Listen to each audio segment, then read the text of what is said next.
ಸಾರ್ವಜನಿಕ ಸ್ಥಳಗಳಲ್ಲಿ ಆರ್ಎಸ್ಎಸ್ ಚಟುವಟಿಕೆಗೆ ನಿರ್ಬಂಧದ ಹಿನ್ನೆಲೆಯಲ್ಲಿ ಸರ್ಕಾರದ ನಡೆ ವಿರುದ್ಧವಾಗಿ ಹೋರಾಟಕ್ಕೆ ಚಾಲನೆ ಕೊಡ್ತಾ ಇದೆ BJP. I love RSS poster mobile ring tone ಅಭಿಯಾನವನ್ನು ಶುರು ಮಾಡಿಕೊಂಡಿದೆ. ಐ ಲವ್ ಆರ್ಎಸ್ಎಸ್ ಅಂತ ಹೇಳಿ ಒಂದು ಪೋಸ್ಟರನ್ನು ಅದು ಬಿಡುಗಡೆ ಮಾಡಿಕೊಂಡು mobile ring tone, I love RSS ಅಂತಾನೆ ಮೊಬೈಲ್ ರಿಂಗ್ ಟೋನನ್ನು ಇಟ್ಕೊಂಡು ಒಂದು ಅಭಿಯಾನವನ್ನು ಬಿಜೆಪಿ ಮಾಡ್ತಾ ಇದೆ. ಯಲಹಂಕ ಬಿಜೆಪಿ ಶಾಸಕ ವಿಶ್ವನಾಥ್ ನೇತೃತ್ವದಲ್ಲಿ ಅಭಿಯಾನ ಶುರುವಾಗಿದೆ.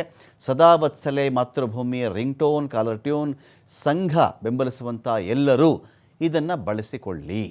ಯಾರ್ಯಾರು ಆರ್ ಎಸ್ ಎಸ್ಸನ್ನು ಸಪೋರ್ಟ್ ಮಾಡ್ತಿರೋ ಅವರೆಲ್ಲರೂ ಕೂಡ ನಮಸ್ತೆ ಸದಾವತ್ಸಲೆ ಈ ಮಾತೃಭೂಮಿ ಒಂದು ರಿಂಗ್ ಟೋನ್ ಇದೆಯಲ್ಲ, ಹಾಡಿದೆಯಲ್ಲ, ಆ ರಿಂಗ್ ಟೋನ್ ಇಟ್ಕೊಳ್ಳಿ ನೀವು, ಕಾಲರ್ ಟೋನ್ ಇಟ್ಕೊಳ್ಳಿ ನೀವು ಅಂಥೇಳಿ ವಿಶ್ವನಾಥ್ ಅವರು ಕರೆ ಕೊಟ್ಟಿದ್ದಾರೆ. ಇದಕ್ಕೆ ಮನವಿ ಕೂಡ ಮಾಡಿಕೊಂಡಿದ್ದಾರೆ. ಮುಂದಿನ ದಿನಗಳಲ್ಲಿ ಮತ್ತಷ್ಟು ವಿನೂತನ ರೀತಿಯಲ್ಲಿ ಅಭಿಯಾನಕ್ಕೆ ನಾವು ತಯಾರಿ ಮಾಡ್ಕೊಳ್ತಾ ಇದ್ದೀವಿ ಅಂತ ಕೂಡ ಅವರು ಹೇಳಿದ್ದಾರೆ.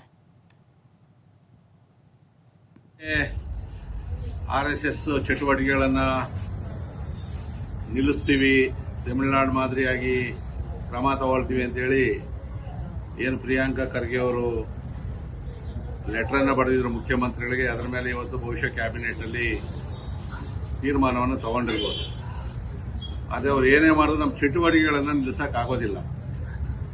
ಇದು 100 ವರ್ಷಗಳಿಂದ ಬೆಳೆದಿರ್ತಕ್ಕಂಥ RSSನ ಯಾವ